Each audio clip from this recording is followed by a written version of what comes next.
भारत पाकिस्तान के बीच cease fire के ऐलान के बाद पीएम मोदी ने देश को संबोधित करते हुए कहा कि पाकिस्तान से अब सिर्फ आतंकवाद और पीओके पर बात होगी। पीएम के संबोधन पर कांग्रेस पार्टी कई बड़े सवाल खड़ी कर रही है।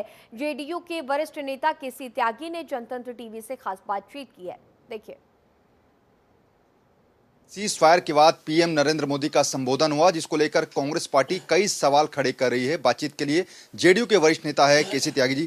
केसी जी, कांग्रेस लगातार कह रही है कि पीएम के संबोधन में सीज फायर आखिर किसी तीसरे देश के राष्ट्रपति जो हैं वो व्यापार के दबाव की वजह से सीज फायर कराया गया? नहीं, प्रधानमंत्री अपने संबोधन में इन सारे सवालों को स्पष्ट कर चुके हैं। विपक्षी दलों के नेताओं से भी मैं निवेदन करना चाहता हूं कि अगले माह में जब कभी संसद चले वो ये सारे सवाल उठाएं। ये सवाल उठाने का नहीं, एकता का है, सेना के शौर्य और पराक्रम को सलाम करने का है, उनके पीछे पंक्तिबद्ध खड़े होकर के उनके हौसले बढ़ाने का है। विपक्षी को, शत्रु पक्ष को कभी ऐसा नहीं महसूस होना चाहिए जैसे हमारे बीच में किसी किस्म की दीवार। पीएम मोदी ने जिस तरीके से कहा कि भारत कभी न्यूक्लियर बम के दबाव में नहीं आया है और अब पाकिस्तान से अगर बात होगी तो केवल आतंकवाद और पीओके को लेकर होगी। मुझको याद है जब समूचा विश्व भारत के विरुद्ध खड़ा था, उस समय के यशस्वी प्रधानमंत्री अटल बिहारी वाजपेयी ने परमाणु परीक्षण किया था। हम ना डरते हैं ना भयभीत होते हैं, हमारा रास्ता शांति का है, लेकिन आतंकवाद की भी कोई जगह सभ्य समाज में नहीं।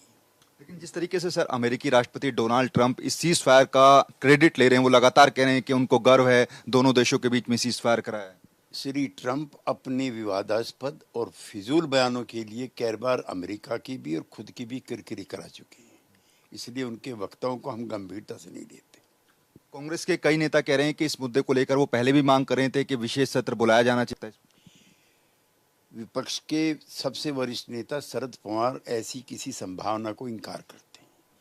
संसद का सत्र होगा, 1 महीने इंतजार करें। जो उनके मन में सवाल हैं उस अवसर पर उनको अवश्य उठाने चाहिए।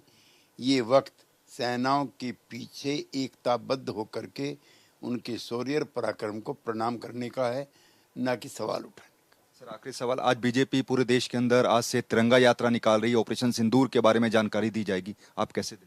सभी पार्टियों को अपने अपने विचारों की अभिव्यक्ति की आज़ादी है।